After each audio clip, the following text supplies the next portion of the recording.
রাজ্য জুড়ে সবুজ ঝড়, আর সেই ঝড় কোচবিহার জেলার সিতাই বিধানসভার উপনির্বাচনেও। সিতাই বিধানসভায় জয়ী হলেন তৃণমূল কংগ্রেস মনোনীত প্রার্থী সঙ্গীতা রায়। তিনি তার নিকটতম প্রতিদ্বন্দ্বী বিজেপি মনোনীত প্রার্থী দীপক রায়কে 1,30,000-এরও বেশি ভোটে পরাজিত করেছেন। আজ গণনা কেন্দ্র থেকে বেরিয়ে এসে তৃণমূল প্রার্থী সঙ্গীতা রায় বলেন, সিতাইয়ের মা, বোন, ভাই, দাদাদের এই ভালোবাসার প্রতিদান কোনোদিনও ভুলব না। এই জয় শুধু তৃণমূল কংগ্রেসের নয়, এই জয় সমগ্র সিতাইবাসীর। তিনি জানান, মা বোনদের আশীর্বাদ নিয়েই এই জয় লাভ আমার। নির্বাচনের ফলাফল ঘোষণার এদিন সবুজ আবিরে ঢাকা পড়ে সিতাইয়ের আকাশ বাতাস।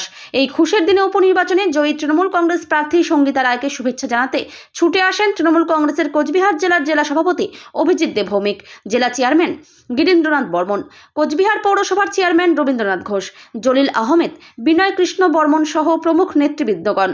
উপনির্বাচনে বিপুল ভোটে জয়ী হবার পর কি বললেন সঙ্গীতা রায়, কোচবিহার তৃণমূল কংগ্রেসের জেলা সভাপতি অভিজিৎ দেব ভৌমিক, শুনুন।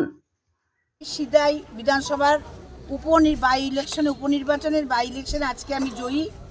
আজকে বিধানসভার প্রতিটা মানুষ, মা বোন থেকে শুরু করে প্রতিটা মানুষ আজকে যে বিশাল মার্জিনে আমাকে জয়ী করেছেন। সুতরাং আমি প্রত্যেকের কাছে একটা বার্তাই দিব যে আপনারা আপনাদের এলাকায় শান্তি বজায় রাখবেন। আপনারা কেউ কোনো রকমভাবে অশান্তি যেন না হয়, সেটা আপনাদের কাছে আমি হাত জোর করে বলছি।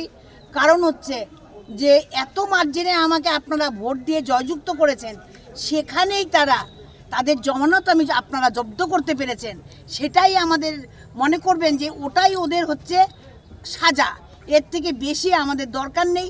আগামী দিনে আমরা যারা আমাদের তৃণমূলে আসতে চায়, তারা যদি আমাদের তৃণমূল মমতা ব্যানার্জি ছত্রছায়ায় আসতে চায়, আমরা তাদেরকে সাদর অভ্যর্থনে আমাদের দলে আনবো। তারা যেন আমাদের দল করেন, মমতা ব্যানার্জি উন্নয়নের সাথে সাথ দেন, এতটুকুই আমি তাদের কাছে বলবো। আরেকটা আবার পুনরায় বলছি যে সিতাই বিধানসভার প্রতিটি নাগরিকবৃন্দদের কাছে আমার একটাই কথা, আপনারা আপনাদের এলাকায় শান্তি বজায় রাখবেন।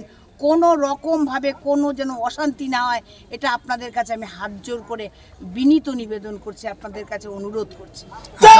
1,30,000 ভোটের জয়। এটা প্রত্যাশা ছিল, এই প্রত্যাশাটা আমাদের ছিল ভোট হয়ে যাওয়ার পরে। বিরোধীরা তো বিভিন্ন অভিযোগ করেছিলেন। অভিযোগ তো করতেই হবে ভাই, ওদের অভিযোগ ভোটের আগে থাকে না, ওদের ভোটের দুপুর পর্যন্ত থাকে না, বিকেলের পর থেকে ওদের অভিযোগ তৈরি হয়। সেই অভিযোগটা যত কাউন্টিংয়ের দিন এগিয়ে আসে, অভিযোগটা আরও আস্তে আস্তে বাড়তে থাকে। এবং ভোটের রেজাল্টের পরে তো একটাই কথা, এবং সবচাইতে মজার কথা হচ্ছে বিরোধীরা, সব বিরোধী বলছে যে সুষ্ঠুভাবে ভোট হলে তারা জিতবে। তাহলে এবার আগে নিজেদের মধ্যে লটারি করে ঠিক করে নিন যে কারা জিততো সুষ্ঠুভাবে ভোট হলে, সেইটা আগে দেখে নিন। তারপরে না একদিন আবার বসা যাবে ওদের সাথে, কীভাবে ভোট করা যায়, কীভাবে সুষ্ঠু ভোট হয়, সেটা শিখে নেব ওদের কাছে। একেবারে সুষ্ঠুভাবে ভোট হয়েছে বলেই তো 71% ভোট বলা হয়েছে। সুষ্ঠুভাবে যদি ভোট না হতো তাহলে এটা 90%-এর ওপরে ভোট। একদমই এক্সপেক্টেড রেজাল্ট। এটা আমরা 1,20,000 এক্সপেক্ট করেছিলাম পোলিং কমে যাওয়ার জন্য। পোলিং যখন হওয়ার আগে আমরা এটা 1,70,000 টার্গেট করেছিলাম।